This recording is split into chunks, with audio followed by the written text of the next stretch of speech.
guys, and welcome to the Film Learning Vlog Show. On today's show, we're going to do a bit of a studio tour. Now, I've got the camera set up on the iFootage rig so we can just sort of remote around. Whether we do this in one shot or not, I don't know. I mean, it just depends. I tend to ramble when I don't have sort of a script, so we'll just see how we go. So, obviously, of course, we've got our editing suite right here, just my PC setup. It's a new desk. I used to have a big glass corner desk, but in the end, it really just took up way too much room. So we pissed that off and we've got this IKEA desk that we had inside the house. This is where I just sit down and record all of the narration on this condenser mic right here.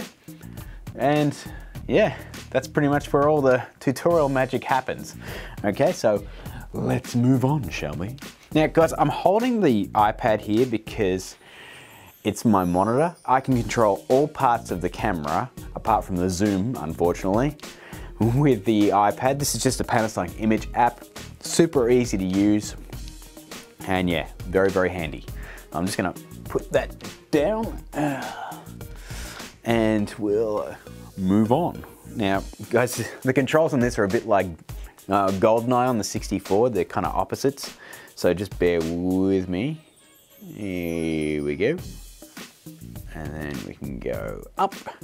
And as you can see, we've got the Film Learning set. All right, I'm just gonna dial around a little bit more. Never anything spectacular. I originally shot Film Learning on the green screen behind me, just behind the camera here. But once I sort of upgraded to a 4K camera, it got really labor intensive rendering out all those green screen shots. So I did basically a shortcut and filmed on this sort of set here. And I've sort of done it ever since because there's no real reason that I need to be shot on a green screen. There's nothing overly impressive about a green screen set shot. I mean, so many YouTubers do it. So I thought it was kind of redundant. So we'll just move on, shall we? Okay, that way.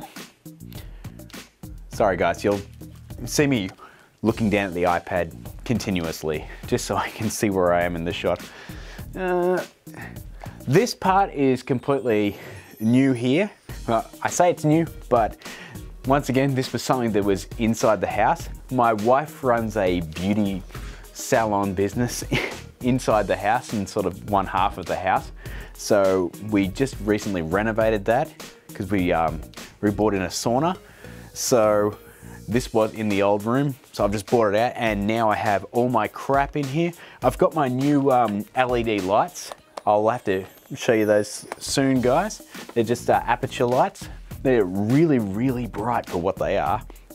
And I've got my mic stuff. I've got the VideoMic Pro, sorry, VideoMicro. I've got my shotgun mic, iPad charge station. I've got my 5D down here, a spare head for my tripod, just for the iFootage rig when I want to do really smooth slider action. I've got all my old lenses for the 5D, which I really need to sell. I've got, these are all just my old microphones. So I've got my Sennheiser microphones, that's just a lav mic. I'm actually using a Rode Lav mic at the moment. This is the new Rode Video Link. It's probably not that new now, but they actually sent me this just as a thank you for mentioning some of their microphones in one of the previous Film Learning Masterclasses. You can see the rambling now, can't you? And essentially all I've got here is just, here's the iFootage case, there's the iFootage A1S1 slider case. Down right there is my fog machine. Then this is just a simple little backpack if I just want to take the GH4 anywhere. And then I've got my bigger backpack, which used to hold my 5D and a whole crap load of lenses. And it even has a spot for a MacBook because you used to have to tether the 5D to a MacBook in order to control it wirelessly. As crazy as that sounds, it's not really wireless at all. See, once again, stuffing up these controls, guys. Next one, just another background. You might have seen this one in the reverse flash hand phase effect, the 2,000 subscriber thank you back in May last year. God, that seems like an age ago. And if I just tilt upwards. This is the new addition.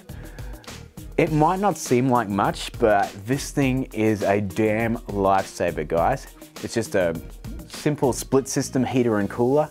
This room gets so unbelievably cold in winter, and it also gets really, really hot in summer. I mean, you can just be sitting in here, and when you've got a PC that has a power supply like mine, this probably gets up to around 40 degrees very, very easily, and it just becomes a sweat box. And because it's got no ventilation whatsoever, it turns into a big stink fest, especially when you've got 4 dogs in the room, which I might see if I can tilt down and show you that the dogs are actually in this room right now. So, all right, that's just the end of the rig. So you can see there's Don, there's April. I don't know if we can quite tilt around and see George and Peg.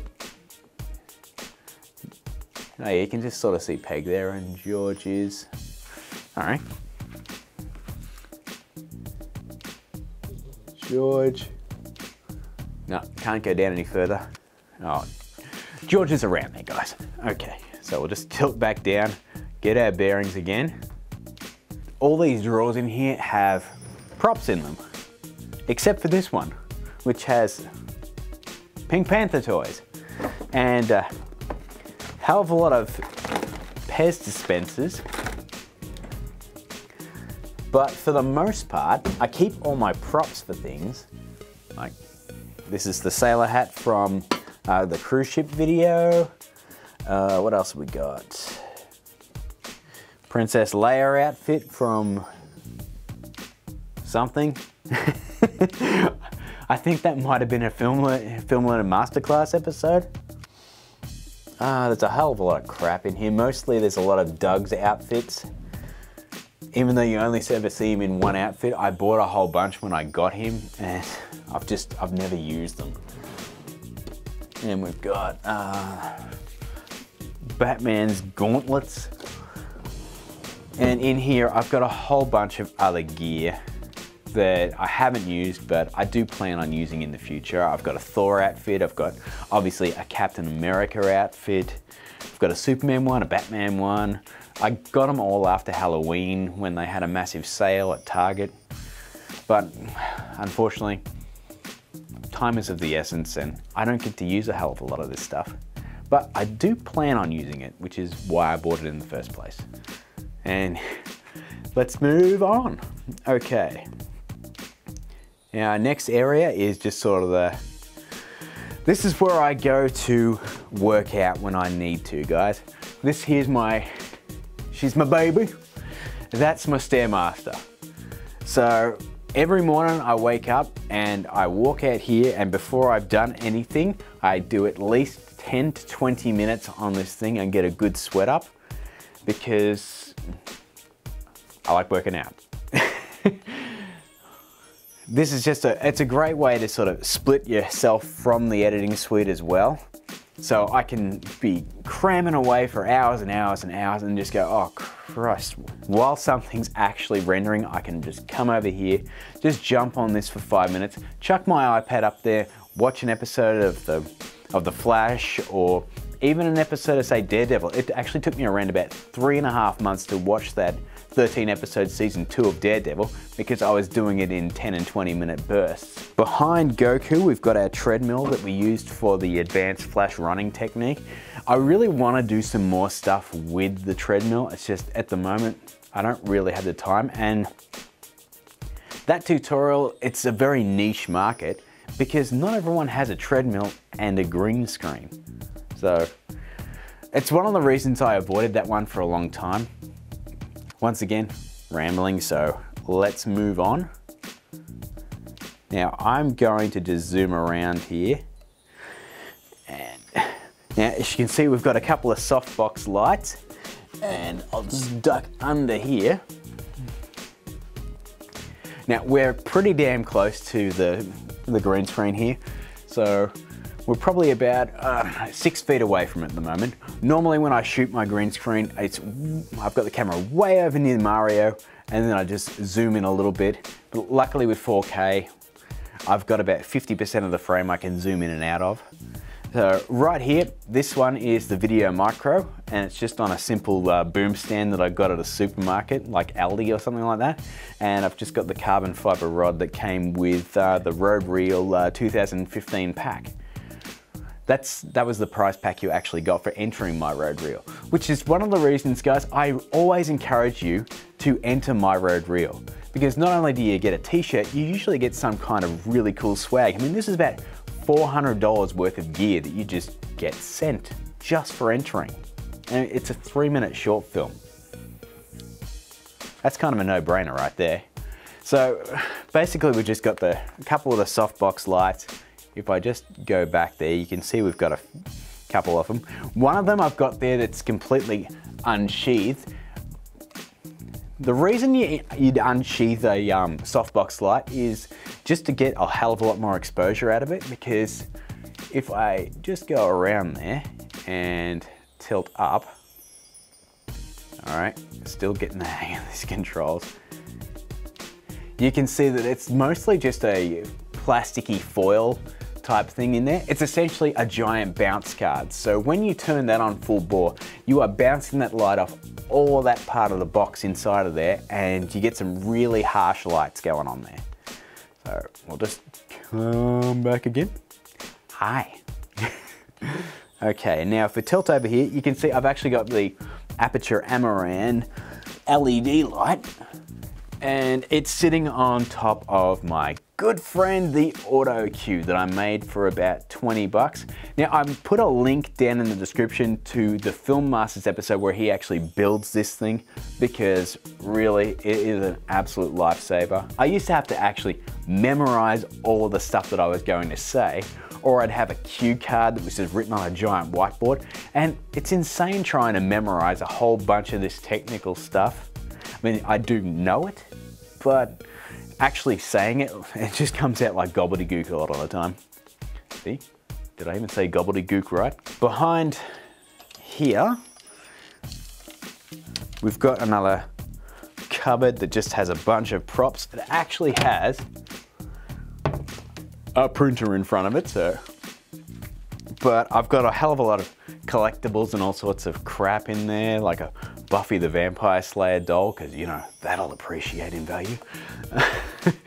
I've got some nunchucks for some reason. I've got a Wii Fit, a Nintendo 64, a Wii, a PS3, a PS2. I've basically got all of, oh, sorry, I just hit the mic. I've basically got all my game systems from Atari all the way up. I don't have a lot of games from. Essentially, whenever you see an episode of Film Learning, all of the games that I actually own are right over there. There's not a lot of them. I also have some Game Gear games, but I've never been able to get the Game Gear that I was given to work, so I've never played them. Okay, now, once again, absolutely shocking at using this. Now, that's just the antenna for the iFootage rig. We'll just move forward a little bit. We're not gonna get it out of the shot because there it is right there. Background for all the Turtle Weeks and the Marvel Madness, and I think the regular show top 10. And there is a couch down here. This is the couch that's very prominent in a hell of a lot of my episodes. You know, this is actually doing quite well. We're only at the 14-minute mark, which is insane. I can't believe I've been rambling for 14 minutes. But hey, it's a vlog, aren't I supposed to do that? I'm just gonna put that light back there. Dramatic. Essentially what happened is I had a theater room inside the house that we've converted into my wife's beauty salon business. And all these DVDs and all these DVDs and the Blu-rays over there were all in that room, and it was a massive it was essentially this room inside the house. So we've moved that outside, and all my worldly possessions are in this room right now. So guys, that's the end of the tour. I hope you enjoyed it. I know I did ramble a bit, but that's the nature of me riffing on camera. I ramble. So if you have any questions for me, just hit me up down in the description with the hashtag FLVlog. Follow me on Facebook, Twitter, subscribe if you like the video and you want to see more of this crap. And until next time, keep learning.